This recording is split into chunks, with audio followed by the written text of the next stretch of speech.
আজকে আপনারা এখানে শহীদ মিনারে কেন সমবেত হয়েছেন যদি একটু বলতেন?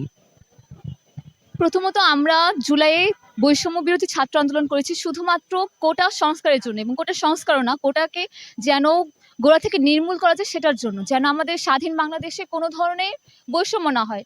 সেই আমাদের এই স্বাধীন বাংলাদেশে কিনা দেখা যাচ্ছে মেডিকেলের মতো সবচেয়ে টপ একটা সেক্টরে 5% কোটা দিয়ে ঢুকানো হচ্ছে, তা আবার 24-25, যেখানে কিনা 6 মাস হয়নি আমাদের স্বাধীনতা হলো। এর মধ্যে এখন এত বড় বৈষম্য, যেখানে 40.75 পেয়েও একজন স্টুডেন্ট চান্স পেয়ে যাচ্ছে, সেখানে 73 মার্কস পেয়েও কেউ চান্স পাচ্ছে না। শুধুমাত্র এই বৈষম্যের বিরুদ্ধে কথা বলতে আমরা আজকে এখানে জমায়েত হয়েছি সবাই। বর্তমান অন্তর্বর্তীকালীন সরকারের কাছে আপনাদের কোনো মানে একদম নির্ধারিত কোনো দাবি থাকলে একটু যদি বলেন? সরকার এখন সব দিক সামলাচ্ছে, তাই তার কাছে এখন সেভাবে দাবি নেই, কিন্তু আপাতত একটাই কথা, এই স্বাধীন দেশে যেন কোনো বৈষম্য না থাকে, এবং সেটা তারা যত তাড়াতাড়ি শুরু করবে তত তাড়াতাড়ি ভালো।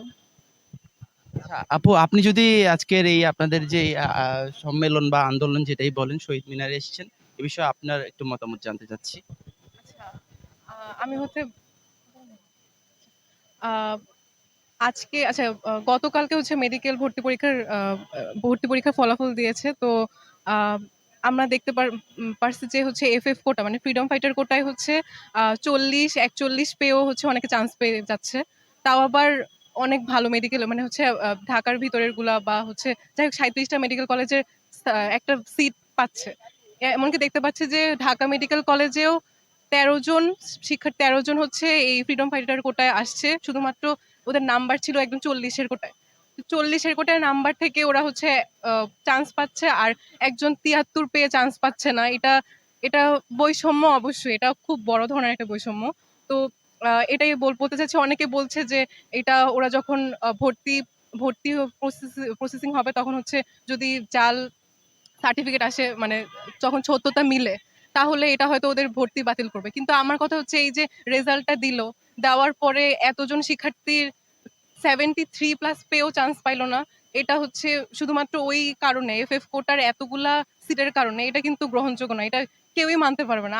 আমরা গত বছর পরীক্ষা দিয়েছি। মানে ২৪ সালের ফেব্রুয়ারির ৯ তারিখে পরীক্ষা দিয়েছি। ১১ তারিখে রেজাল্ট দিয়েছে। তো আমাদের সিনিয়ররা আমরা এত বছর ধরে দেখে আসতেছি।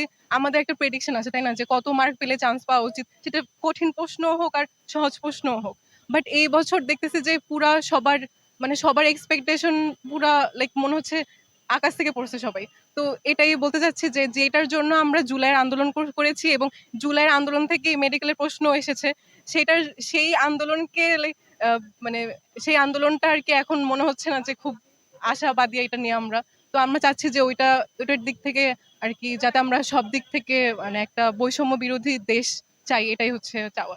আচ্ছা, আমার আরেকটা কোশ্চেন ছিল, আপনারা যে আজকে আন্দোলন করলেন, যে মেডিকেল কর্তৃপক্ষ বা সংশ্লিষ্ট সরকারের যেই ঊর্ধ্বতন ব্যক্তিরা আছেন, আপনারা কি তাদের কাছ থেকে কোনো আশা বা কোনো ধরনের মতামত পেয়েছেন আজকে?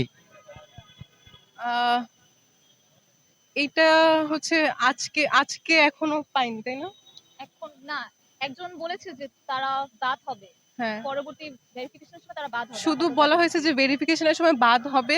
বাট এটা আসলে রেজাল্ট দেওয়ার পরে না, এটা আসলে লাইক রেজাল্টেরটা দেখে সবার এত এক্সপেকটেশন ছিল, মানে এত বছর ধরে পরীক্ষা হইতেছে। আমরা বললাম তো যে আমরা আমাদের সিনিয়ররা কখনোই ভাবি নাই। আমরাও স্টুডেন্ট পড়াই, তাই না? অ্যাডমিশনের। আমরাও ভাবি নাই যে এটা এরকম হবে। এটাই আরকি।